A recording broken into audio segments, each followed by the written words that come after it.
what's changed since last night.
turn the camera off instead. No, we're sorted. There we go.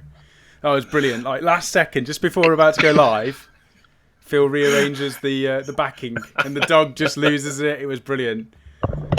Oh, Microphone okay. bashing. We're back in the room. Back in the room. Right, welcome everybody. Tonight is a massive update from Games Workshop. We're going to go over a lot of the points for people who haven't seen it, and also for the people who have seen it, and we'll get your ideas, your thoughts, and Phil and Michelangelo's thoughts as well. So we've got Phil with us. Hello. We've got Mike. Evening. And we've got myself. So we had a few more people who were tempted to get on as well, but we've kept it to the three of us so we can do more of the chat and find out what you want to, what your thoughts are. We will start from the beginning. So Pete Foley, who's head of the team that started the new 8th edition for 40k, did a live chat, a question and answers earlier with Andy Smiley, who is part of the Warhammer community team as well. So they went through a load of different questions from the community, and anybody who was on the live chat as well, there was a few questions read out from there, and we're going to go through them. We've got them written down, a lot of the ones that we're interested in, and we're just going to get our thoughts on it. So should we go straight into it, or do you want to say anything before that, Phil? No, let's go. Let's get on with it then. Okay, so has the game been beta tested? We've kind of put these into a list, so it's not in the same running that they did it on the live chat. We've piled them together, so the rules are kind of together, and we've just done it in a way which is easier for us to talk about. So the first thing is, has the game been beta tested or beta tested? And that was quite a big one. I think a lot of people had issues with the fact that Games Workshop generally release a game, don't have many updates on it for a long time, and some armies get more powerful and other ones are quite weak. So, and obviously testing it before a game is released is one way of fixing that, making sure that everything is good from the get-go. So that was the question, and their answer was yes. Pretty much they've had all of the big event organisers involved in the process from the beginning. So they've had Frontline Gaming, a bunch of the people from Adepticon and Nova, and they've play tested, and every single unit in the game has been play tested alongside the core rules. And they went on to say that it has been the most play tested rule system that they've ever done, which means they've put a lot of effort into this to make sure it's right from the beginning, and they've got the option of updating it later on down the line as well. So I thought that was pretty amazing that they've put the amount of effort in early on. It's got to be at least a couple of years in the running to get this sorted to the level they've done it. What do you think? They were talking about some very long hours in that interview, weren't they? And they were sort of saying they were gathering a week's worth of play testing and spending an entire day digesting it on the phone, across the US. Yeah, definitely. So yeah, it feels like there's some work in. Whether it's been 2 years or not, I'm not sure. But I mean, I think they've certainly thrown themselves in it and full weight. And the fact that they've engaged with the broader community for playtesting is probably the most significant thing. We talked a little bit yesterday, and I'm sorry for anybody who gave bad memories of their university days, but we talked about change management, if you like, and emotionally what people go through, but the sort of 10 guiding principles of lead with the cultural change, if you like. And I think they've done that by adopting an engagement with the community, and that has built a culture, because the culture was quite I think poisonous a few years ago, where they wouldn't engage, and the relationship between the gamers and Games Workshop themselves had become quite toxic. So I think they've addressed that and they've led the culture, but the sort of next guiding principle is start at the top. You've got to get people on board. So when they talk about who they chose to do the playtesting, I think that's really, really significant. They got Frontline Gaming, they got Adapticon, they got Nova. So they went straight at the big, an entire community that in the past they'd almost, intentionally ignored, saying we're not about the tournaments, we're not about that, and just going right in there and engaging those people. So it's going to be pretty hard, I think, for some of the really influential people who would normally be probably quite negative about this, or could be negative about this. There's still a lot of negativity. We'll get through to some, because there's tons to run through here. There's a lot of negativity on points, but overall it's been a positive looking thing so far. Yeah, and the big influential people. So I think it's going to help. Okay, let's just start as well, because we've got a lot of people in the chat again. We will go through. We have Lord Tattoo, Rattel Mike, Tabletop War James, Wargaming Wizard, Jim Wilson, John Booth, John Snacer. Have I said Rattel Mike? Yes, I have. Who else have we got? JDI, I've not seen you before. Welcome. We have Kiblams, welcome. Neanderthal again, back again with some more Wound on vehicles. Yes, we'll get to that. David Cherry, who was with us last night but not today. Corvus Miniatures, Karantu, that's a new one as well. I've not seen you before. Welcome. And what have you missed? Yeah, so we're going to go through what you may have missed. So next thing, basically, we're going to go straight onto it, which is the rundown on when the rules are available. And they've said they're going to be available. All armies will receive rules on day one, which is pretty awesome. Same as they did with Age of Sigmar. You'll wake up, it'll be like Christmas. You'll have every single army to go through and see what you can do with your new armies. And they've gone on to say that it would be Forge World included with that as well. Maybe not in the same place. You might have to go on the Forge World website. But all the rules on day one, which is a good thing. There was an interesting answer, wasn't there, on that one, which was later on someone asked. There was a lot of people essentially asking the same question. I think that was due to, one or two things. People were coming on at different points in the chat, so they were putting their overriding question. And I think GW, they did a good job essentially of answering the questions they wanted to answer, even if that meant answering the question 2 or 3 times throughout the video.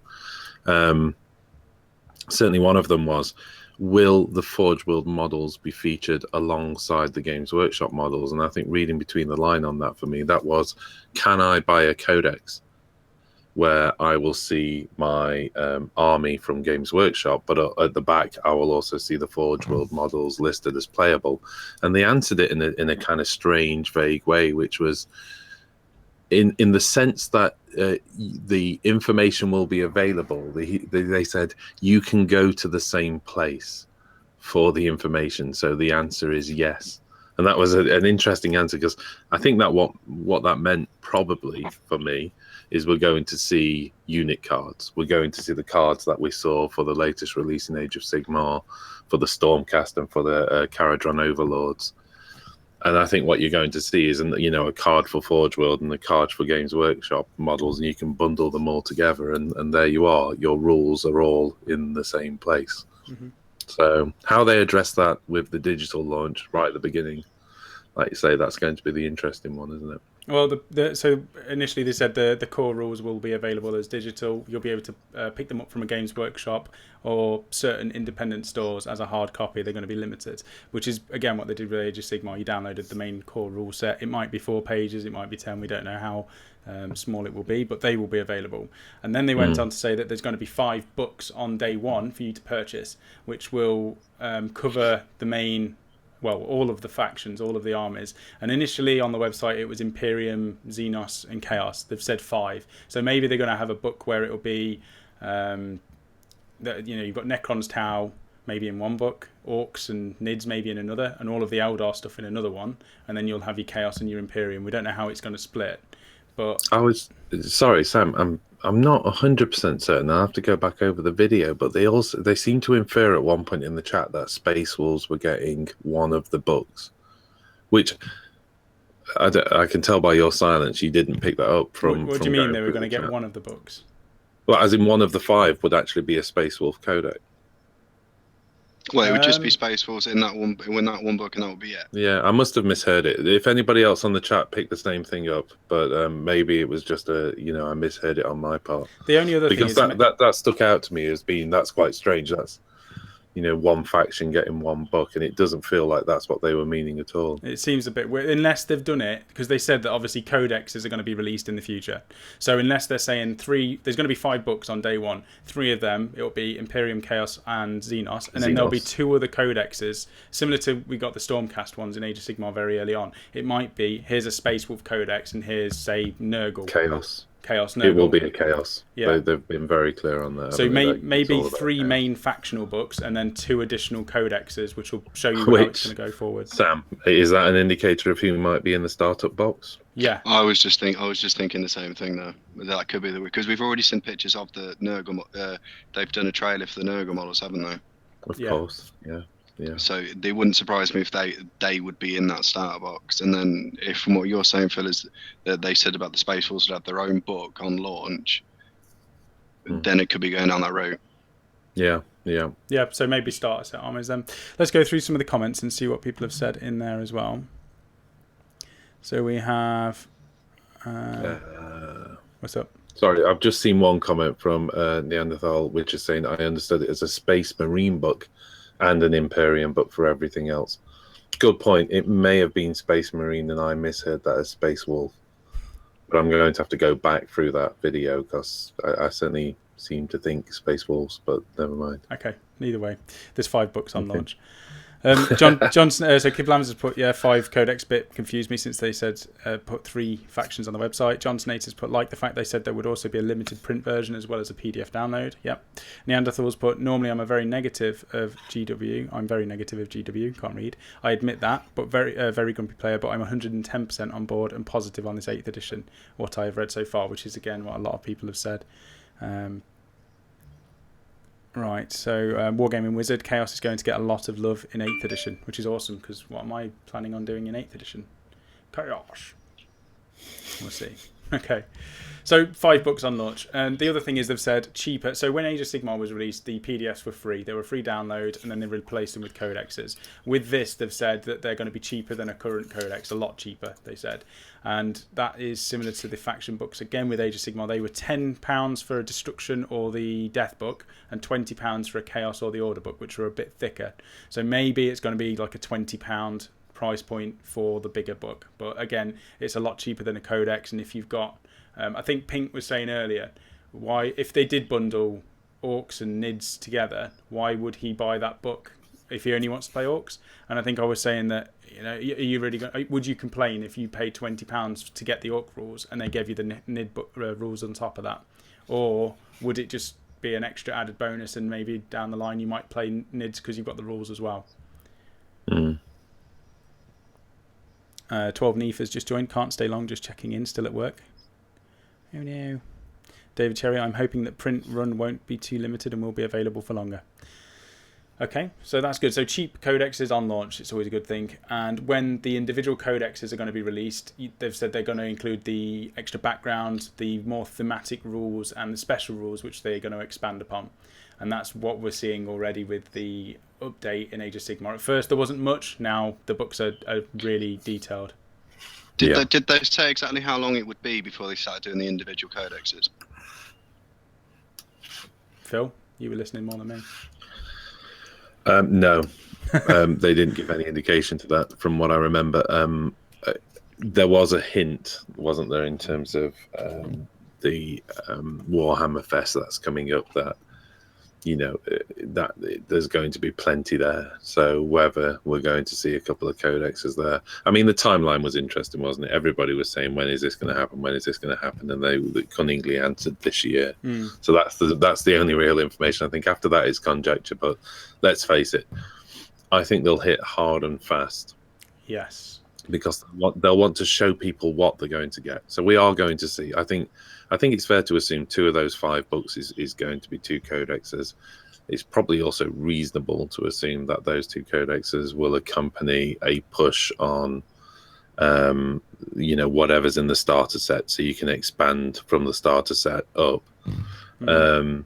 So whether it's you know, Space Wolves and Nurgle, or Dark Angel and Nurgle, which is, you know, John Snater made that good point in the chat of saying the image actually looks like half Dark Angel, half Nurgle. Yeah. So, you know, big hint there. So. Later on, they said as well that they wanted to put more of a focus on the Imperium versus Chaos story, which has kind of faded away in the last few years. So with them wanting to push those 2 factions against each other, it's a good way to start it with the starter set. Absolutely. Next bit. So, I mean, sorry, Sam, you were a store manager throughout the Age of Sigmar launch. How long was it from going live with the 2 pages, 4 pages? Can't quite remember how many pages they are. I love how I even forget that detail. How long was it before we saw a codex release or a battle tome release?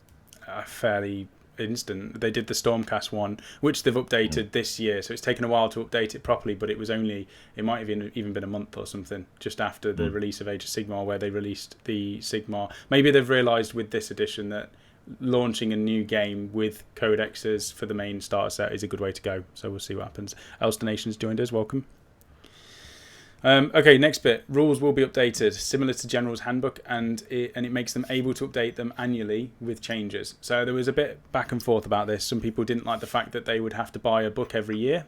Other people loved it, and for me, I love it because it means they can keep it fresh, they can keep it updated. The price point on the General's Handbook isn't expensive, and when we heavily invest in this game as it is, paying an extra £15 or £20 on a yearly basis to have updated and fresh rules, keeping it interesting and fun, for me, is definitely not a bad thing. So I like the idea on this one.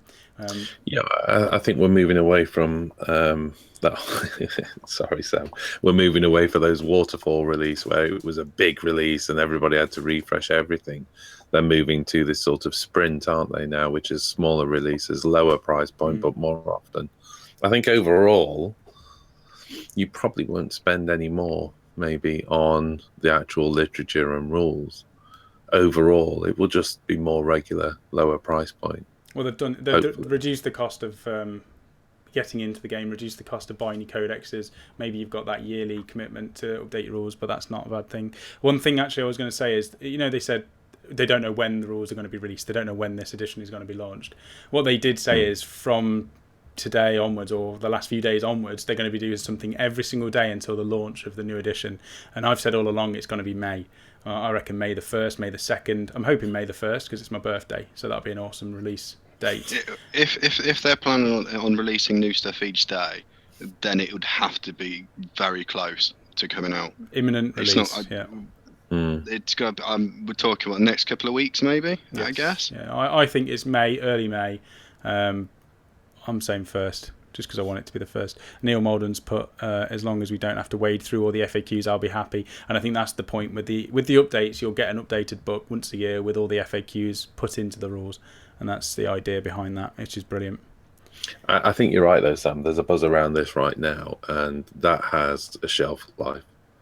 If they were to keep this up for the next 30 days of dribbling a little bit of information in, their entire business will be on hold, no matter how many times. When we discussed last night, didn't we, in the chat, that saying in theory you don't really need to stop collecting. If you're into your narrative play, there's nothing, just carry on buying models you like. But I think 9 out of 10 gamers are going to sit there and say, let's see what happens. And I don't think Games Workshop are going to sit around and allow that to happen for a month. I think we're talking less than double figure days, aren't we? Yeah, definitely. Which is good. Your birthday. I mean, they know you at Games Workshop, so they probably lined it up a long time ago with your birthday. Well, it'll probably be a Saturday release like normal, wouldn't it? Yeah. So it's going to be... okay, so what are we on first? 6th of May, 7th of May? Something like that. There we go. You heard it first from Wargamer Online. That's when 40k 8th is being released. Spread the date. It's official. Don't spread the date and don't blame us.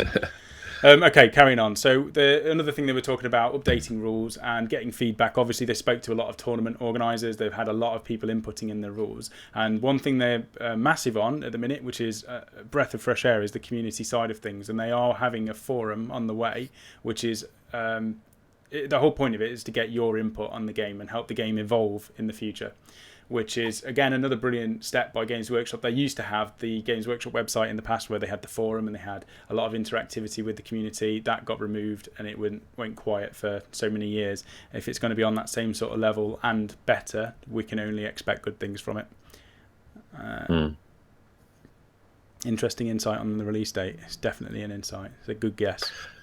Sam, I'm just thinking, I don't want to muddy the waters here on the 6th and the 7th of May. I'm just having a look at the calendar now. Carandron Overlords is out. First release was out last weekend. There's another release coming this weekend, which leaves us with, and from what I understand, that's 3 releases. So we've got to go to next weekend for the final release on the Overlords, haven't we? Okay, maybe because the large boat is not out yet. I can't remember the name of it, but so I'm thinking maybe they polish off the last of the Sigmar releases on the 6th and 7th, which would push us to the 13th and 14th of May. Okay, so maybe mid-May, maybe not my birthday, but I can cross my fingers and It's a long time. be upset. That's a lot of dripping content to the community. So I think that's But outside then, what they could go for, isn't it? what's the date for Warhammer first? 28th, 27th is ChillCon. 28th, and they said there's going to be some stuff there for it. So maybe it's just Warhammer Fest. It seems to be the right platform, doesn't it? Or the week before. Oh, it's going to be a long old month, though, isn't it? If we're going live every night to talk through these daily chats. I don't think it's going to be entirely. It'll be the big ones. We're not going to do this every night. Sashko says, I heard it's going to be June. Neanderthal said they would make a new army faction. We'll get onto that as well. Hope this is in addition to the new Super Space Marines. Is that what you called them yesterday, Phil? Super Space Marines? Super Space Marines, I did. I think trademark Wargamer Online that. Okay, right, so the new forum on the way. The free rules will be available digital, we've said that already. The other thing is the working on a 40k app. So another thing Pink said, I hope they're going to do an app. And I was like, no, they're not doing it on launch. However, they are doing it shortly afterwards. So if you've used the Age of Sigmar app already and seen how it works, it's going to be, I imagine, the same sort of thing with different backgrounds, wallpapers and all sorts. Just if you prefer having an app, it's available to you. So that's another good thing. And the other part that they included on the rule side of it was all of the units will be rebalanced and have a use in the new edition. Yeah. So, and they answered that question probably about 15 times because people were saying, "Oh, tell me Storm Surge can't stomp on a Magnus. Tell me Eldar weaponry is going to get toned down." There were very specific questions which they answered in a very broad brush. Yeah. Which was, we've play tested this until our family lives have been at risk. So.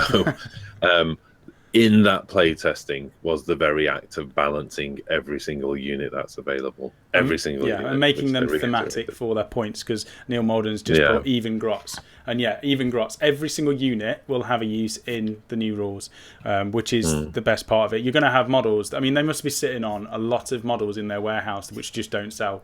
And obviously they're a business. They've got to find a way to sell all of these models, and what better way than to make them all have a use. And you get to choose. You choose whichever models you like in your army, and everyone's happy. They're selling models. You're picking the models you like, and you're playing games. And it's not a company versus gamers, or a company versus community. It's working together and both getting the satisfaction out of the hobby, which is only another good thing. I think Games Workshop should do a prize to the first verified killing of an Imperial Knight by Grots and Grots alone. I'd love it, because you hated this. Well, this would be the thing now. I did hate this. The thing is going to be... But sorry, I was saying I did. Myself and Sam, we talked about it again last night, didn't we? I really struggled with the whole anything can kill anything if there's just enough of them. I have come round to it, I have to say. Jack hasn't. Jack's still not ready for that. I'll have another chat. I'll have another conversation with him. It'll be fine. I'm sure that'll help. I'll come around and shout at him until he understands. Listen here, Jack. Death Stars, so chaotic neutral, welcome, we've not seen you before. Death Stars ruin the game. Will GW remove the independent character rule like they did in Fantasy to Age of Sigmar, Age of Sniping transition? This is one of the things at the end of this. We're going to make a list of questions we want to ask GW. I've got 2 that I've put in, and this is one of them because they didn't really cover it. So that's definitely one that I would be interested in. There's quite a few people saying things now. Even more.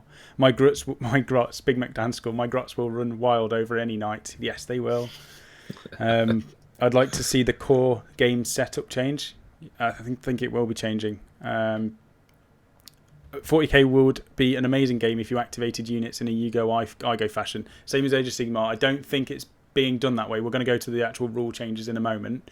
But I don't think it's going to be as I-Go like it is in Age of Sigmar, but it will have a similar sort of mechanic involved.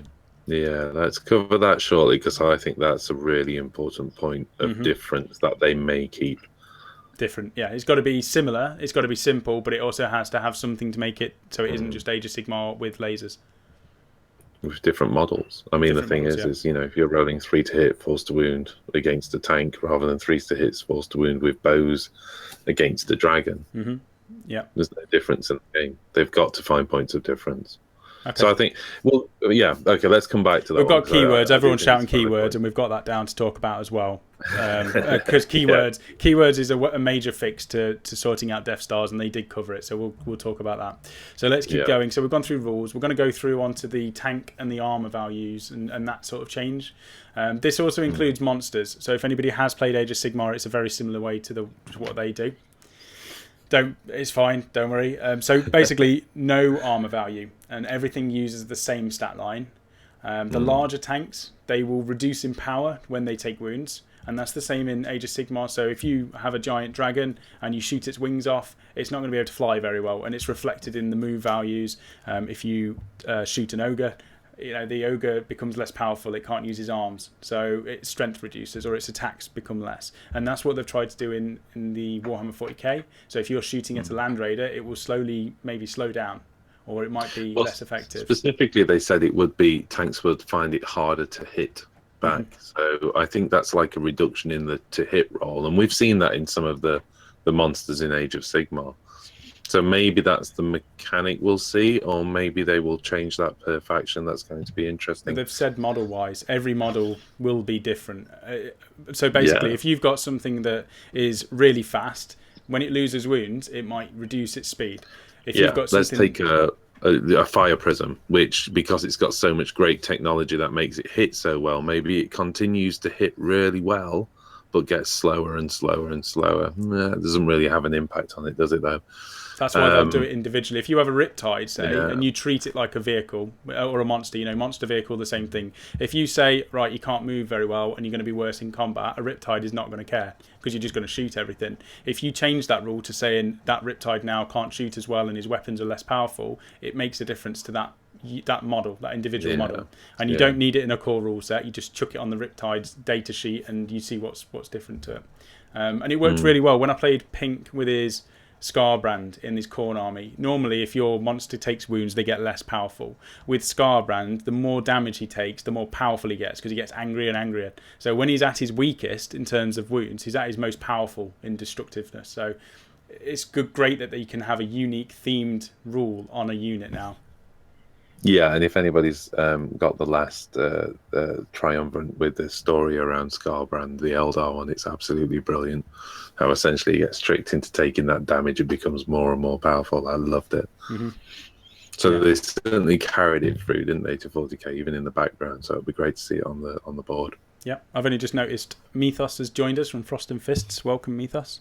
Negator XX joined as well. There's a few more people, a lot more faces today again.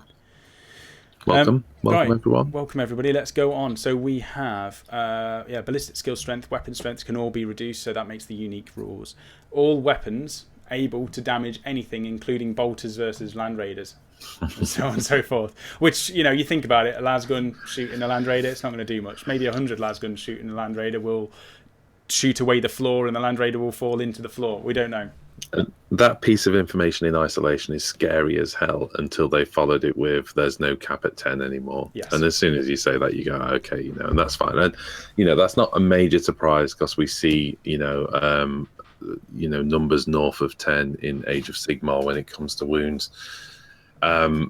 Somebody asked on the chat, didn't they, what was the most powerful? Which vehicle had got the most wounds? And they said the Imperial Knight is up there. But either pretended they couldn't remember, or actually couldn't remember, which wouldn't be a surprise. There's a lot of models in the game. Yeah, we'll go over that. So when you say they're no longer capped at 10, we're talking about the statistics, just because we need to go over that. So strength and wounds and all that sort of stuff is no longer capped at 10, which changes the dynamic of the game and the weapons. Wounds being the most important, though, because what you don't want is 10 bolter shots getting through to a land raider and it just grinding to a halt. You want to see a land raider rumbling across the field at the start with something like 45 wounds. So if you go, and they did say, of course, that damage on larger guns can cause sort of multiple damage, can't they? So you could have a vehicle with 40 wounds, but you may have a fire prism gun out there that can dish out 40 wounds in one shot. I hope not. I definitely saw some stuff a few weeks ago where they were talking about heavy bolters doing D3, a missile maybe doing D6, or 2 shots doing D3 each, or something like that. I think you're going to be looking at a D3. But do you think the days of the Do you think the days of the one-shot vehicle dead is gone then? That's in what any they said. circumstance? That is exactly what they said. I've got it in these notes somewhere. They basically didn't want people setting up a game and deleting a model in one shot, which is what Mike does to most of his opponents when he's playing his Eldar. Well, yeah, that's going to be the interesting thing, is what is strength D now? Is if that strength D is just gone and that the guns are just powerful, because it would just be a case of under 6, it's just gone. I think so it'd be interesting to see what they do with it now. I think it will change to wounds, massive wounds. Yeah, but we can live with that, can't we? Because again, what you might not be able to do is one-shot a Land Raider. But if you did a focus fire with 3 fire prisms on from Eldar, and maybe what you could do is knock it down to about 10 wounds. So it goes from being uber effective to, it can still rumble around the field and do damage, but it's not going to be dishing out as much damage anymore, and it's going to be crawling along with a track falling off it. So I like that. I'd be worried if everything's going to, the big stuff is going to survive 3 turns. I'd like to think that within, a few rounds of shooting, you're going to take it down. But I'm sure that's fine. There's been, as they've said, a lot of test playing on this. So. Yeah, there's a few comments on this one as well. So Michael Horner's a new person just joined. Malaga Wargames just popped in again. Welcome both of you. Only huge damage should stay on AP1 and melter type weapons. So the damage on the high, I think that's the way that they're going to do it. Las cannons will do a huge amount of stuff. Melter weapons will do a huge amount of damage. D weapons, Clams has said, maybe 2d6 damage. So we'll see what it is, but no more. You've just painted a really nice model. Take it off the table because I got lucky with one shot. So, that's really, really good. Right, let's keep going because we've got a bit more left. There's actually quite a bit. The Q&A was brilliant. There's so much answered. Still more to go, but we've got daily updates. Right, so each weapon has been redesigned. So this is still part of the weapons. Has been redesigned to really feel unique and do what they are designed to do. So when these designers come up with what a las gun does, it's a flashlight. That's what they said. It will be represented in the game now as a flashlight. It will have a use for something. It might be good at killing infantry. It might be good at blinding grots. There's going to be a use for every single weapon. It won't be designed for taking out Land Raiders, and the rules will be reflected on that weapon profile. Yeah. And that does bring the question of D weapons, because if you go from the the story and the fluff, don't you? There's one where a phantom, albeit a Phantom Titan, fires a D cannon over a line of Land Raiders, and it opens up a warp portal above them, and 3 land raiders actually get sucked off the ground and through that. That is a one-shot gun, but and that's the thing. How are they going to handle Titans and those kind of things? And are they going to handle Titans? What's happened to Apocalypse? That was a big question for me, but we'll see. All good though. I'm still excited about it. I still like the idea that each weapon will have a rule in some way that reflects thematically how it should behave on the board. Yes, definitely. That's a great move. It's a great move. And they can introduce new weapons easily. You don't have to go back to the main. We've said this so many times. You don't go back to a tome where you have to look at all of the weapons on 2 or 3 or 4 pages. You look at your unit entry with the weapons that are available to that unit, and you can play the game straight off that card. It's so easy to play. Easy for them to tweak. Easy for you to explain to your opponent what your stuff does. Now they're bringing out things like cards. You just hand your card over to the opponent and just say that's what the unit does. They don't need to flick through 200 pages. They just look at that sheet and they can play.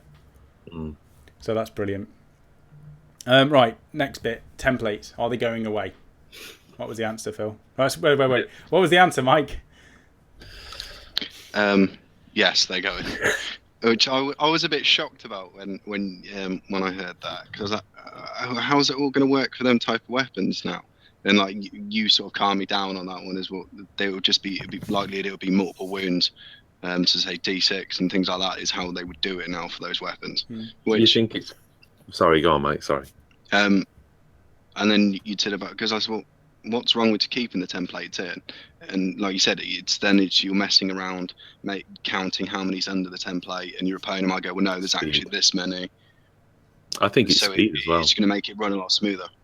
Speed. I mean, templates have two. The main factor for me is, as you've said, Mike, the disagreement over what is and isn't under the template. The battle board is 6 foot by 4 foot. That means if you've got a template going down in the middle of the board, you've got to be able to lean over 2 foot. There's going to be disagreements. Generally, if things are playing well, it doesn't really matter. But put yourself into a tournament scene and one model in or one model out can make a big difference. Get rid of all that, and not on top of that, there's the speed element. You're straight in there. That's a bunch of damage. What I'll miss, I won't miss the mechanic of template. I will miss scattering. That was always had they a fun said element to scatter me. though? Because this is what I was literally just thinking now. Because they said templates are gone, and I immediately thought, well, that's great because no more arguing over which direction the scatter dice is pointing. However, they never said the scatter dice is gone, but we haven't seen it in dice sets from GW recently. And personally, I would like it to go. But then, how would drop pod scattering work, deep strike, and all that sort of stuff? Well, that might still work because that's not a template. That's a placement on the board. That's a deployment thing, isn't it? But if I'm about to just let loose with artillery and indirect line of fire, and there's a lot of models that were based around that, and thematically they clearly fire with indirect line of fire, so that popping it up and over it with the artillery shot. And what's the scatter mechanic? That's the interesting one. Maybe it's to do with if line of sight, it just gets harder to hit. Yeah, true. So it doesn't scatter, but you just land less hits home. Maybe you just don't. If we've lost that, but with the cost of losing that has bought us a faster paced game, I think overall I can live with it. I'm a little bit annoyed. I just bought an apocalyptic template last week. But... No, we'll talk about that at the end because I don't know if you heard that bit. I'm not sure the template will come under it. It probably will do. We'll add that at the end. So the last part of this hangout will be about the really nice, generous thing from GW.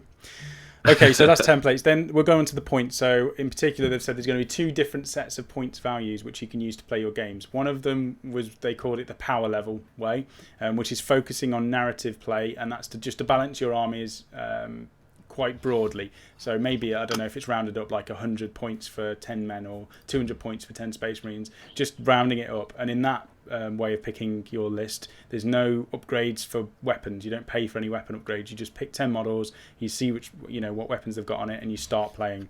And that's designed just to get playing really quickly. And we were discussing yesterday about narrative and open play, how you balance it. And maybe that is the method you balance it. You just go with a rough estimate of what is roughly equal. Yeah. But I really liked that, and I'm sorry, Sam, if it jumps out of order, and if it does, just tell me. But the idea that there's 2 ways of playing the match play. As you've just described, I like that because I think that middle level for me sits well and truly within what Age of Sigmar is now. Those points of difference, that it's more granular for 40k. There's that option for people. You've just used granular for the mode. I mean, that's what they described the second mode of points to be. Granular mode. I was waiting for them to call it something. So, but granular mode, that's your match play. You pay for your points more in depth than you pay for all your upgrades. And that's another point of difference from Sigmar. Because am I right in thinking that definitely isn't an option in Sigmar? Sigmar's that middle option, isn't it? The power level. Yes. Yeah. Sigmar, you get 10. Say you've got 10 Ard boys from the Iron Jaws, and you can choose to take whichever banner you want. You can choose to have an array of weapons. It's not a very good example, but say for the brutes, you get to choose 1 in every 3 or every 5. You can have a Gore chopper. So this is the interesting question. I know we'll not stick to. We've spent way too much time talking about Sigmar yesterday, I think, but with good reason. But do you think they'll introduce granular mode for Sigmar? That would be interesting, wouldn't it? Yeah, I'd imagine so. There's some more answers. Shall we go through the chat a little bit? Is that what you were about to do, Sam? Because I think it's worth it. Okay, go for it. Just don't know where to start. We'll go from Frost and Fists because Frost and Fist is awesome, and we love Mythos. So I hope I can start leaving the Codex at home. As a Space Wolves player, it adds a ton of weight to my model box. You have to take 3+ books just to have the rules for all of my units and formations. So definitely, the aim of the game is to turn up and play a game, not to turn up with your library. So that's a good thing. A card for each unit that you've got with you. I'll be super happy with that. Then you've got Geronimo, new person as well, I think. Welcome. Indirect fire could be D6 hits. Direct fire could be a flat 6, and that's another way to do it. And they can just chuck that in the ability on the unit. Green Stuff Games, hello. Bazooka J Rambo, I didn't see you before, welcome. How's it going? Just on that multiple D6 point, and I think we may have covered it earlier, but for anyone that's in there, it's definitely stopping a D6 system. So it will be multiples of D6. That's what we'll see. There's no 10-sided dice and stuff. I've spotted a comment, someone questioning would there be. sort of different sets of dice. But no, it will be D6. And the Auric Love God has turned up. Welcome, Auric Love God. Nathan Anderson. We have to put up with your like Auric love with each other now for a bit, aren't we? But Auric. Auric. Scatter rules could be replaced with a danger close kind of rule. Yeah. We'll if see. you've got a unit within 6 inch, there's a risk that some of them could affect it or something like that, maybe. Definitely.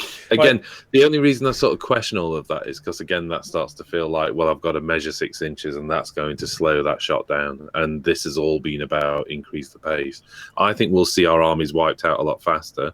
That will make them feel less powerful, but we will be wiping out the opponent's army just as quick. We're going to go on to that now, actually. Yeah. Okay. Which is the next bit, which is how they were just saying, how long does an average game take? That's what somebody asked. And they said on the tournament level, if they were looking at, say, a 1,500 point game, it would go anything from like 3 to 3.5 hours in the current 7th edition version of 40k. And what they were expecting for 8th edition is that would be brought down to something like 90 minutes. So if you can play a game in an hour and a half the time of current edition play, that only means that you can just keep playing games, and you could turn up and maybe do 3 games in one club night, or go around to your mates and have a couple of games rather than just one. And it also means that if you don't have the time currently to play games, you might be able to have 1 game a week or 1 game every other day. It's going to be good. What do you think about that, Mike? Well, I mean, the games aren't like, there is sometimes you've got games where they just start to drag, and like either both people playing, or your opponent starts to get bored just because it's like, oh, we're at that 3 hour mark, and I was like, oh god. So having it down to about not like an hour and a half, it's just going to make everything run a lot smoother, and like you said, it means more games can then be played. It is quite refreshing to think that in the space of an afternoon you can get a couple of games done. Yes. That would be nice. And it'll be good for us because we can do more and more content for the channel. So we can film so many more battle reports and get them out quicker. I'm just liking, Auric Love God's comment there. That's 3 hours of my life I can't get back. And at Phil and my age, we can't get those hours back. Cheers, man. Cheers. I'd have never guessed that Auric is only like 35. That's amazing. Okay, so a lot of people saying short games for the win, basically. Big Mac Dan Score saying the same sort of thing. Thank you to everyone who's joining as well. We've got a lot of viewers. Thank you to everyone who has liked and thumbs up the video as well already.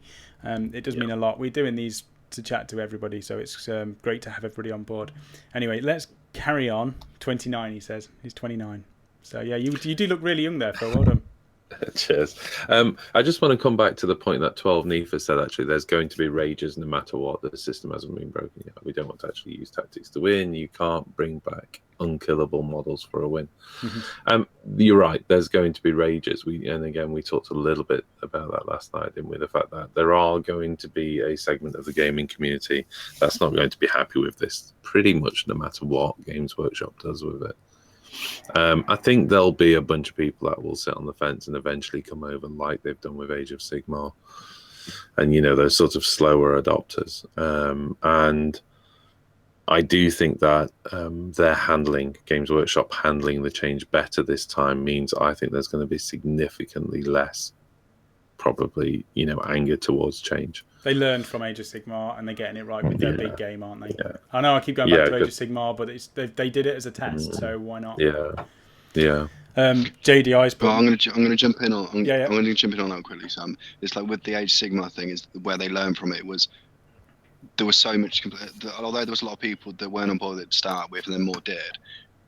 It suddenly became apparent there was a lot of people who was like, it's not balanced. It needs points, and that for a lot of people was where they went wrong with Age of Sigmar, is from the start that there wasn't a point system. So by them having that in there now, it should the people that were complaining about Age of Sigmar will be happy with this. I think the big difference, Mike, as well, is they've allowed the community to build the case for change. This is really, really important, and they've, we again talking about the 10 guiding principles of change management.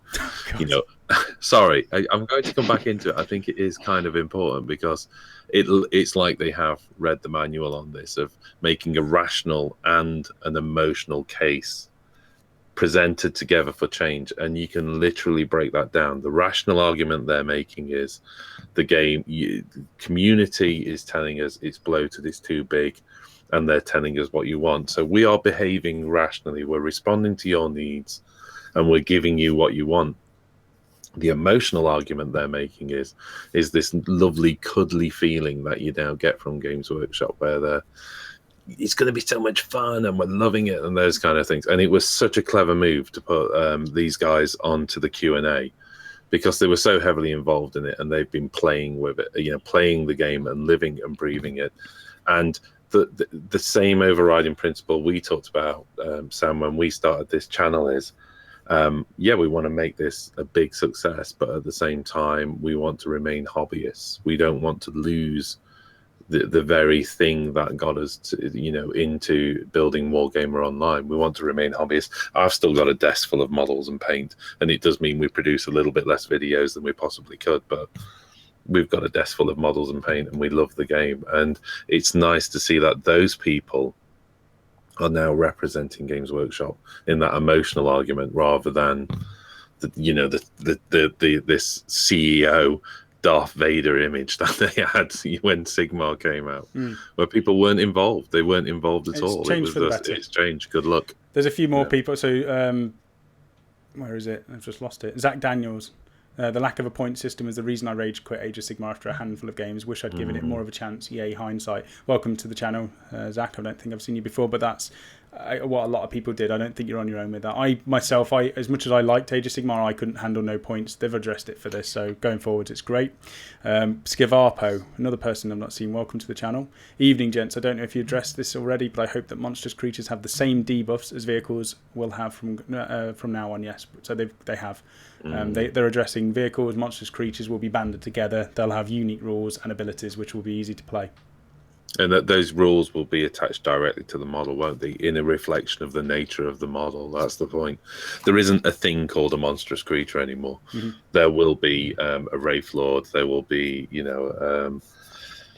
help me out here, one of the Nurgly beasts, and they'll have very, very different rules. And the only way you'll really recognize them as monstrous creatures is probably high wound count, and durability on the board. Take a while to take down. They'll probably have the same sort of keyword. We're going to go on to that soon. It's Behemoth in Age of Sigmar, but in this it might be called something else. It will have a keyword of some sort.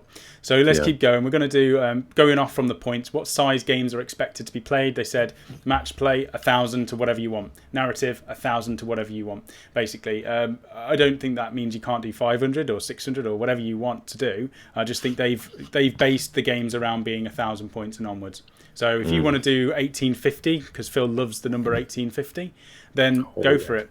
If you want to play 1500, because Phil changes his mind and he wants to fit a certain model in the list, then do 1500. What's your more organised 1 point you want to go for? So that's good again. Open. You play what you want. You turn up to your club and you arrange the game. And it's designed to work with any points limit that you want. Let's move swiftly on. Right. Please. What can you say about command points? Now, this is a major thing. We were all wondering about what they were going to do with initiative and whether it was going to be back and forth like Age of Sigmar. This new mechanism is called command points, and it's basically to help you make the games more tactical and reflect the way that your army is created. And the way that they've done this is you've got 14. So at the minute, you've got force organisation chart, 1 HQ and 2 troops. You've got the formation way of building your army list as well, and you've got all these different books to show you what that is. It can't be kept up with. Now they've come up with 14 force organisation charts, which you can choose from, and that's supposed to fit the majority of it. If you've got an army, it will fit into one of those 14 organisational charts, and whichever one you pick, that will give you more or less command points. And you use those command points to do a number of different things, whether it's re-rolls, whether it's a +1 or +2, we don't know yet. But it's going to be a way to enhance your gameplay, depending on what you pick. And the other big one that they used as an example was, if it's the enemy's turn and they charge you, you can use 1 command point to say, I'm going to activate my unit before you do yours. And that way you can have bit more of an effect before your unit gets wiped out. And the command points, it was 1 per phase that you can use. So you have to decide when you're going to use them. You can't just say, I've got 9 command points and I'm going to use them all now. You only get to use 1 per phase. You have to be tactical about it. I got the inference from that as well, is that your ability, what you can spend command points on, will be themed to the army as well. So, for instance, you may be able to get a counter attack with Space Wolves, as a better charge down or something, but maybe you can't buy that for Tau. It's not an option available to you because they're never going to be able to strike first in close combat. I mean, that's maybe a bad example, given there's some Farsight, enclaves and all the rest, unless, of course, that's a rule for him. So they did seem to infer that, they're not a core rule where you can spend your command points. The mechanism's core, but what you can spend them on might be thematic to each army. Mm-hmm. Mike, what do you think? Have we lost Mike? Mike's just he's gone to sleep. You still hear me? Yeah. Yeah, we can hear you, Mike. We're there. Yeah, it's an interesting one. There's a lot to take in with it. It's going to be interesting to see how it actually works and a lot of the different things that you can do if you're getting that many command points from it. Yeah. Alongside is what these different ways of building the army is to gain more. Mm. So I'm definitely interested in seeing how it's going to work. Mm-hmm. I'm going to be so successful under that mechanism because all of my armies are fluffy. So if I get bonuses for being super fluffy, I'm just on a win-win. We'll talk about allies in a moment as well, because they were talking about how you do allies. We're going to go through some comments. I was going to say there's at least another page of comments. One I picked up there is Mr. JFC. Thank you. Hello. I don't think we've seen you before. So sorry if this has been asked. What's the proposed release date? We've debated it. They've said this year, so there's no actual genuine answer. We debated it, and we were putting it around. After some debate, we think it's going to be around about the 21st, was it we were saying? 22nd, 23rd, maybe. Yeah. Is what we...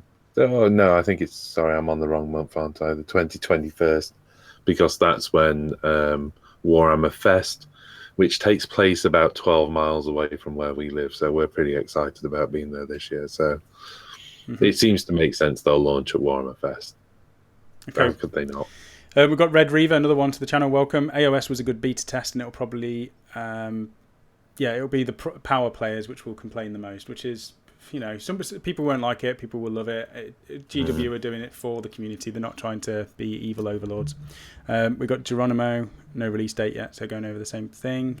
Gary Waddingham, another person we've not seen, welcome to the channel. I can see Tech Marines maybe buffing tanks with +1 save. That'd be awesome.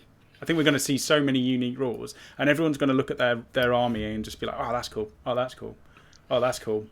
And you'll be reading your books for a few days, reading all the abilities, and then you'll be pretty excited to get to the nearest store or club to play your games, just to try everything out. And I think you're going to need to give it, a good 10 games, I would say, before you start to learn how the game works and how the mechanics work properly. Because if it's anything like...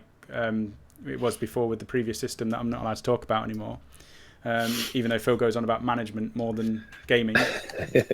It took us 10 to 20 games to get used to the way that the system worked. So just give everything a chance as well. That's the other thing to go in.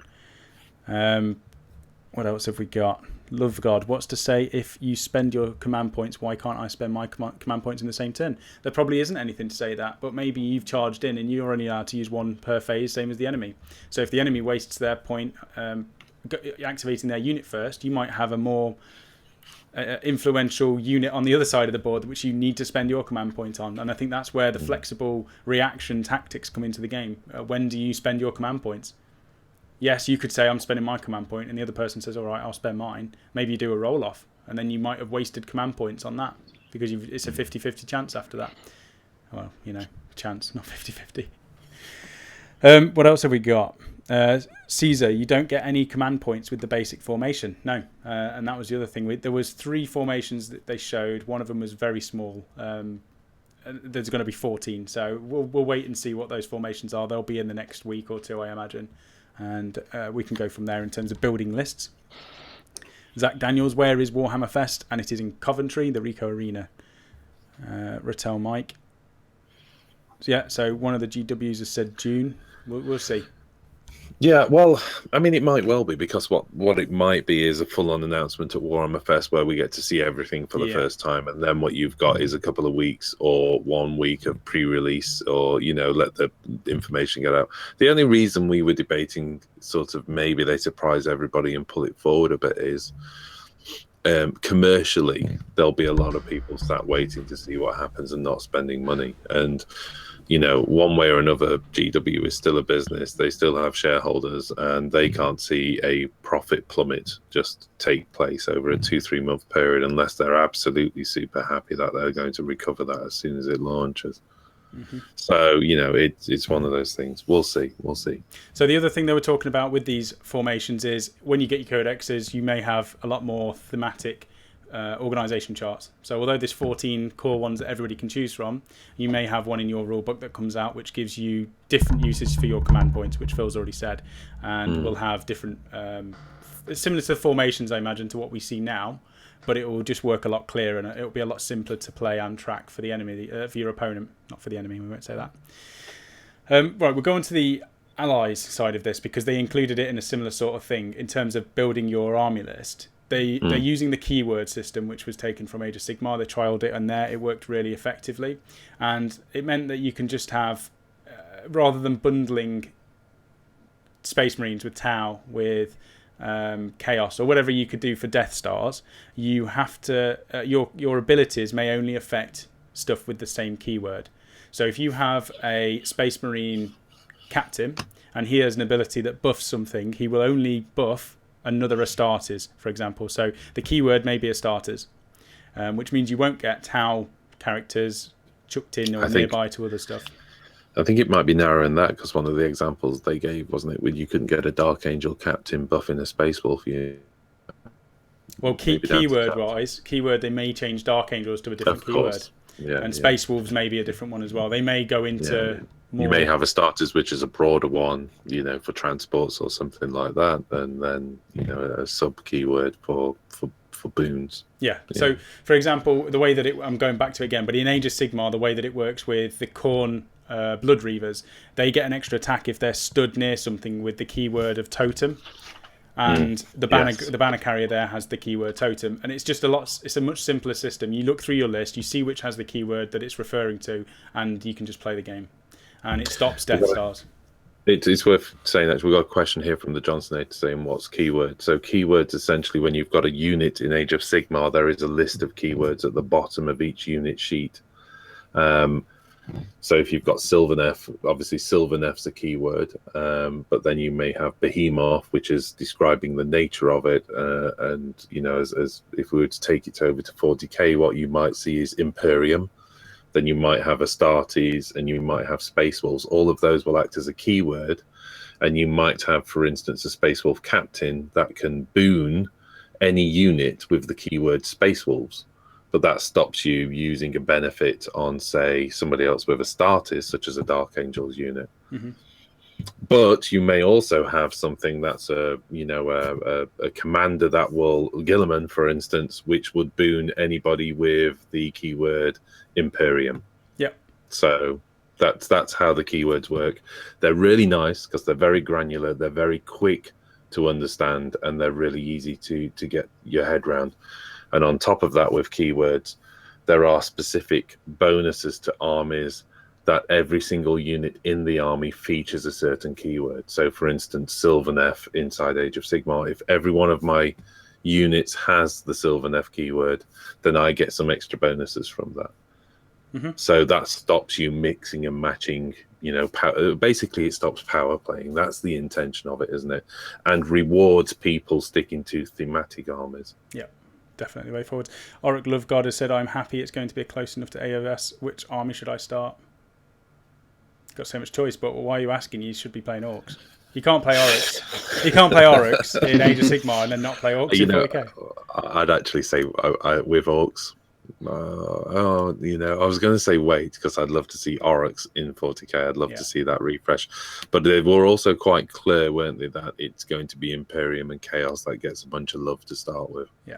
It's fine. This is about the Chaos and Imperium, so maybe we'll go to that in a second as well. because we've got that as we're very close to the end. We also want your feedback once this video goes through, because we're going to compile a nice little email to GW for any questions that people have. I think that's a good way for even a channel like ourselves to maybe speak to GW and see what we can get back from them. John Snater, thanks for the breakdown. Hopefully it was good enough for you. All right, so we have the next bit, which is, will there be support to create narrative campaigns? And they've said yes, there's going to be 3 ways to play. You're going to have new rules for worlds and war zones is something they've included. So maybe we're going to have some sort of campaign book very soon after launch with extra stuff that you can use for scenarios. And they've also said they're going to have new rules for fighting and using supplements like the Cities of Death and Planet Strike. So if you've got those supplements, maybe they'll release them for free. Maybe they'll do a discount. I don't know. We'll see. Or maybe they'll just release them and say, here's some new cool rules. Narrative campaigns, it's going to be a new thing. Well, a big thing. It's always been a thing, but not something that's been focused heavily on. Right, we're going on to 2 points now, the last 2 points. So the top 3 goals for the design team, which is something they've answered. And their 3 main goals was, one of them was make a game that worked with all 3 ways to play, which I think they've done successfully. And the one thing I had an issue was with open and narrative. How do you necessarily balance it? They've corrected that by putting the point system in, having 2 types of ways to pick your points. The second goal that they tried to sort was the background, trying to make it more of a fight between the Imperium and Chaos once again, which is something it's always been, but it was kind of lost. It was kind of everyone's fighting. There was no real impending doom from much, really, was there? The threat was from so many fronts that it kind of diminished the threat of chaos, didn't it? They definitely want you to feel the universe is at most at risk from the Chaos Pantheon, the gods trying to destroy the Imperium, who far outweigh. I mean, it's interesting on that map when you see the Tau Empire, and it's a tiny little hexagon surrounded by a warp rift and a whole bunch of Imperium planets. So, you know, it's not really going anywhere fast. And I think they either forgot to put all of the old craft worlds on, or they've gone, which should be a bit worrying for me. But yeah, Xenos, we are, you know, and I say we because I'm a big Eldar fan, we're a footnote to what's actually happening in the Imperium. And I can live with that. Yeah, definitely. Zach Daniels has put, did you think all these narrative rules going to be in one book? There's a lot of battlefield affecting rules to represent different worlds spread across so many books right now. Maybe that would be. I mean, we don't know what these 5 books are, but that would be awesome if they just said 3 books for the main factions. Here's a book for all narrative, extra rules and battlegrounds and things like that, all compiled in one, easy to pick up and carry. I mean, Frost and Fist was saying he doesn't want to take 3 books to the club, but maybe the club just keeps one of them there for all of the background rules, and you don't need to carry it around with you all the time. And we'll get to that last point, Wargaming Wizard, because that was one of the nicest little gestures that GW have done for a while. Right, so that was the second point. The third point was making it accessible to everybody, which was collectors of the game, gamers, painters, narrative players, and everybody else involved with the hobby. And I think that's the thing. They're open to the entire community, not just focusing on gamers, not just focusing on being a miniatures game. They're focusing on everything now.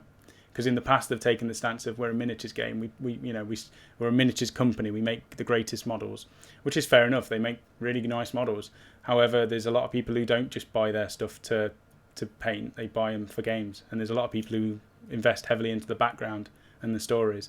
And I think in the past they maybe were overlooking that part of the community. And it's nice to see that they're bringing and involving everybody going forwards. Yeah, absolutely. We've got some debate around the last point in the chat, so I'm wondering, Sam, are you going to cover the last point, which was the silver lining to the cloud of change, wasn't it? What we talking about in the chat, in our chat, or the Q&A? What do you want about? In our chat, in the Q&A, they of course mentioned if you've purchased anything. Oh yeah, that's the last point. I'm still reading chat. I'm still reading stuff. You just like rushing me. Somebody said Seth Rogen and Heath Ledger, Heath Ledger, which I'm worried about because somebody said that I look like Seth Rogen the other day as well. And I'm so Heath. And I have been losing a bit of weight, but maybe I've just piled it back on again. Maybe Mike's Heath Ledger. We'll come back to Wargaming Wizard's point. I think it was Wargaming Wizard. No, right, let's do this. Let's do this. Right, we'll get on to that point. So, the question was people asking. Basically, they bought a rulebook, they bought codexes, and they've only bought them recently. What's going to happen? And Games Workshop turned around and said, if you contact our customer service team and you bought something from us, the book, within the last 8 weeks, and that was from, say, Saturday, contact it was from the announcement. So that was indeed Friday. It was Sunday. It was Sunday. We were at Salute. Okay, Sunday. So if you've bought anything 8 weeks prior to this Sunday just gone, contact customer services at Games Workshop. Saturday. Oh, for God's sake, Phil. I knew I was right. I'm sorry. It was a long Let's just get on with it. Let's just get on with it. Contact GW and give them proof of purchase, and they'll refund your purchase in vouchers, which is absolutely amazing. So you keep your books, you get your vouchers, and you can buy new stuff as soon as the 8th edition launches, which is absolutely groundbreaking. And we didn't know whether they're going to do it with templates, because Phil rushed to GW at least probably 2 or 3 weeks ago, didn't you, to get your Apocalypse template. And he was saying, oh, well, am I going to get a refund on my Apocalypse template? I imagine if they're doing this sort of goodwill gesture on such a huge scale of what people will be buying books for, they'll do it for your template. It's not 100% guaranteed. Yeah, I'm not 100% convinced either. We'll see. It's a really nice goodwill gesture. Okay, so that is the end of the stuff that we're going to be talking about for the Q&A. Thank you, everybody, for joining. What we want from you, though, is thank you to everyone who has liked as well. I said that earlier, and loads of people put thumbs up for the video. That was awesome. Thank you for that. However, any questions that haven't been answered already, leave them in the comments after this video is processed by YouTube. So once it goes up for comments, leave a clear question. We're going to compile it and we'll send it to GW and see what we can get back. And if they don't answer it on their Q&A, they may get customer services or somebody to answer, and we can do maybe a roundup on everyone's questions. Because 2 of them I want to ask was whether you can still shoot when you're in combat, which is something they've got in Age of Sigmar. It might be devastating if they did that, but again, they're going for that speed of game, so that's something I want to ask. And the characters, whether you can put them into units, or whether they are stood next to a unit, or that sort of rule change. So they're the 2 questions I'm asking. Leave your comments below after, and we'll definitely go through that. That's everything. Thank you to Mike for joining us. He's been really quiet. He's very tired. He's being a nice, awesome painter, and just every day he's just painting. He's such a machine. Phil, thanks, Mike. Phil is beautiful as always, joining the chat and being the beard. So thanks to Phil for joining. Okay, Sam. And thank you to everybody who has watched the chat. We apologise that it's so soon after another one, but we've enjoyed talking about it. We've enjoyed reading your comments. And thank you to everyone who has subscribed. We're going to do a nice little thing because we hit 1,000 subscribers tonight, which is absolutely amazing. Really fantastic, and we're super pumped. Not in time, however, for Phil to win his bet. So Phil owes me £50 now, which I'm going to spend on some sort of 40k army when 8th edition is launched. So you can... We were 20 hours over. 20 hours. It was 20 hours over. We hit 1,000 from the bet deadline. So suggest what army for me to play. I'm pretty much set on Chaos as a faction, but you can suggest and maybe sway me. We will see you all in the future. Head over to wargameronline.com if you haven't already. There's a new battle report up that went up yesterday, and there's loads of stuff on the way. That kind of rhymed. Right, let's get comments, and we'll see you all probably tomorrow. There'll be an update, or Wednesday. See you later. Thank you all. Bye. See you. Bye.